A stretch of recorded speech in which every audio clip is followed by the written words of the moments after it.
There once lived a man and his wife who had long wished for a child, but in vain. Now there was at the back of their house a little window which overlooked a beautiful garden full of the finest vegetables and flowers. But there was a high wall all round it, and no one ventured into it, for it belonged to a witch of great might, and of whom all the world was afraid. One day that the wife was standing at the window, and looking into the garden, she saw a bed filled with the finest rampion, and it looked so fresh and green that she began to wish for some, and at length she longed for it greatly. This went on for days, and as she knew she could not get the rampion, she pined away and grew pale and miserable. Then the man was uneasy and asked, "What is the matter, dear wife?" "Oh," answered she, "I shall die unless I can have some of that rampion to eat that grows in the garden at the back of our house." The man, who loved her very much, thought to himself, "Rather than lose my wife, I will get some rampion, cost what it will." So in the twilight he climbed over the wall into the witch's garden, plucked hastily a handful of rampion, and brought it to his wife. She made a salad of it at once, and ate of it to her heart's content. But she liked it so much, and it tasted so good, that the next day she longed for it thrice as much as she had done before. If she was to have any rest, the man must climb over the wall once more. So he went in the twilight again, and as he was climbing back, he saw all at once the witch standing before him, and was terribly frightened, as she cried with angry eyes, "How dare you climb over into my garden like a thief, and steal my rampion? It shall be the worse for you." "Oh," answered he, "be merciful rather than just. I have only done it through necessity. For my wife saw your rampion out of the window, and became possessed with so great a longing that she would have died if she could not have had some to eat." Then the witch said, "If it is all as you say, you may have as much rampion as you like. On one condition, the child that will come into the world must be given to me. It shall go well with the child, and I will care for it like a mother." In his distress of mind, the man promised everything. And when the time came when the child was born, the witch appeared, and, giving the child the name of Rapunzel, she took it away with her. Rapunzel was the most beautiful child in the world. When she was 12 years old, the witch shut her up in a tower in the midst of a wood, and it had neither steps nor door, only a small window above. When the witch wished to be let in, she would stand below and would cry, "Rapunzel, Rapunzel, let down your hair." Rapunzel had beautiful long hair that shone like gold.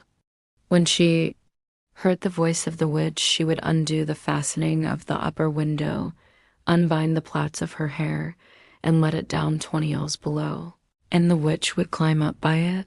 After they had lived thus a few years, it happened that as the king's son was riding through the wood, he came to the tower. And as he drew near, he heard a voice singing so sweetly that he stood still and listened. It was Rapunzel in her loneliness trying to pass away the time with sweet songs. The king's son wished to go into her and sought to find a door in the tower, but there was none. So he rode home, but the song had entered into his heart, and every day he went into the wood and listened to it. Once, as he was standing there under a tree, he saw the witch come up and listened while she called out, "Oh, Rapunzel, Rapunzel, let down your hair." Then he saw how Rapunzel let down her long tresses, and how the witch climbed up by it and went into her. And he said to himself, "Since that is the ladder, I will climb it and seek my fortune." And the next day, as soon as it began to grow dusk, he went to the tower and cried, "Oh, Rapunzel, Rapunzel, let down your hair." And she let down her hair, and the king's son climbed up by it. Rapunzel was greatly terrified when she saw that a man had come into her, for she had never seen one before. But the king's son began speaking so kindly to her, and told how her singing had entered into his heart, so that he could have no peace until he had seen her herself. Then Rapunzel forgot her terror, and when he asked her to take him for her husband, and she saw that he was young and beautiful. She thought to herself, I certainly like him much better than old Mother Gothel, and she put her hand into his hand. She said, I would willingly go with thee, but I do not know how I shall get out. When thou comest, bring me each time a silken rope, and I will make a ladder, and when it is quite ready, I will get down by it out of the tower, and thou shalt take me away on thy horse. They agreed that he should come to her every evening, as the old woman came in the daytime. So the witch knew nothing of all this until once Rapunzel said to her unwittingly, Mother Gothel, how is it that you climb up here so slowly, and the king's son is with me in a moment? O wicked child, cried the witch, what is this I hear? I thought I had hidden thee from all the world, and thou hast betrayed me. In her anger she seized Rapunzel by her beautiful hair, struck her several times with her left hand, and then grasping a pair of shears in her right, snip, snap, the beautiful locks lay on the ground. And she was so hard-hearted that she took Rapunzel and put her in a waste and desert place, where she lived in great woe and misery. The same day on which she took Rapunzel away, she went back to the tower in the evening and made fast the severed locks of hair to the window hasp. And the king's son came and cried, Rapunzel, Rapunzel, let down your hair. Then she let the hair down, and the king's son climbed up.